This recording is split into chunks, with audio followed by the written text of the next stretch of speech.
Okay, it's TV display. That's what I called it. All right, there we go. So let's just take a look at the Nintendo Switch 2, y'all.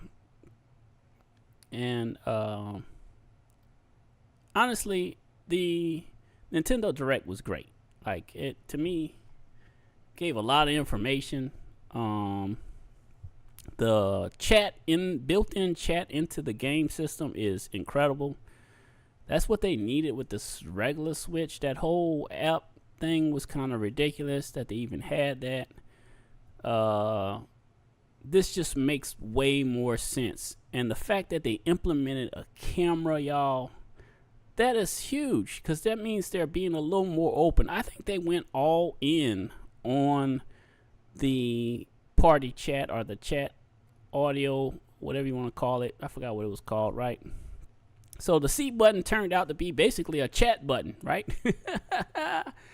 Connect or chat, right? So you're basically connecting with friends. So look at it that way. The 7.9 inch display, that's massive too. That's gonna be better with that high definition display, getting 1080p 120 frames per second. That's awesome, y'all. You know, that is really awesome. So handheld will look a lot better, and it will look good on the TV, because I think it was like 4K, right? On the TV it could go up to. Obviously that's probably using the, what do you call it, the rendering technique that they use to get it up to that high. But still, it has the HDR mode, which is amazing. It looks so much better in HDR just based on this. So I can only imagine what it looks like looking at it on your handheld. And the magnetic seems like they got that down, because they're saying that you got to basically pull that release to get it to let go. Unless I guess you yank on it really hard, you might break it, I guess. But I mean, overall, I think the whole Nintendo Direct was really, really good, y'all. There was a lot of games they showed too. Like that Donkey Kong at the end really looked actually pretty awesome. It's been a long time since they made a Donkey Kong, right?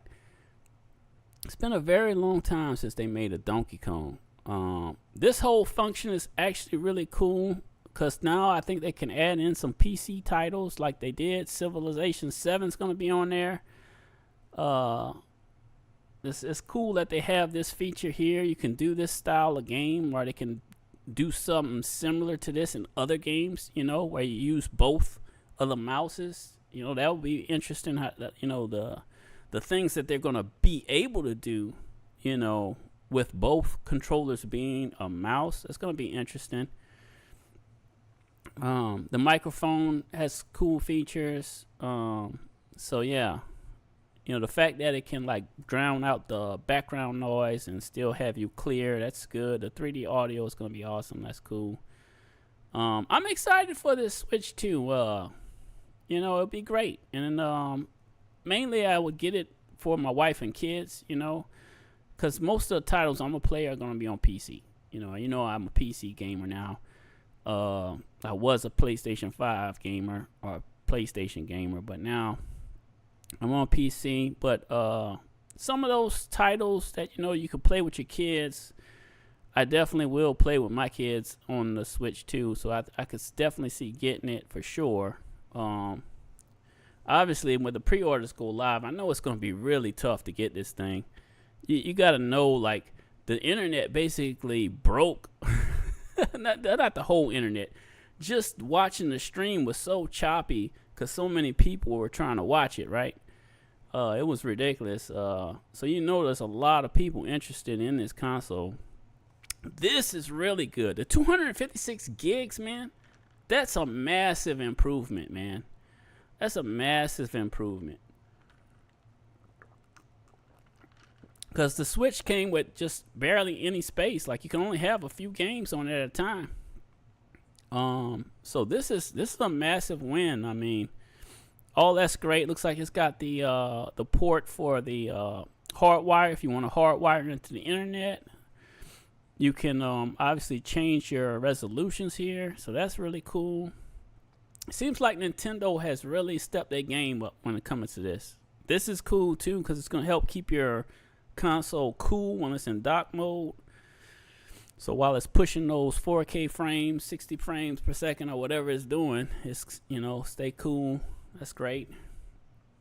The only thing that I thought, you know, is gonna kind of suck is that, you know, you have to get the upgraded game, you have to pay for it. You know, I feel like if you already own it, you should get the, you know, the upgrade for free if you already own the game. But I understand they gotta make money. You know, they're probably gonna be losing money on, you know, selling these consoles at the probably the price they're selling, because you know how hardware is so expensive now to make stuff. The Direct, I say if I had to rate it out of 10, man, I think they're at a 9. You know, with me, I don't know how you felt about it if you watched it at all. They had a lot of games.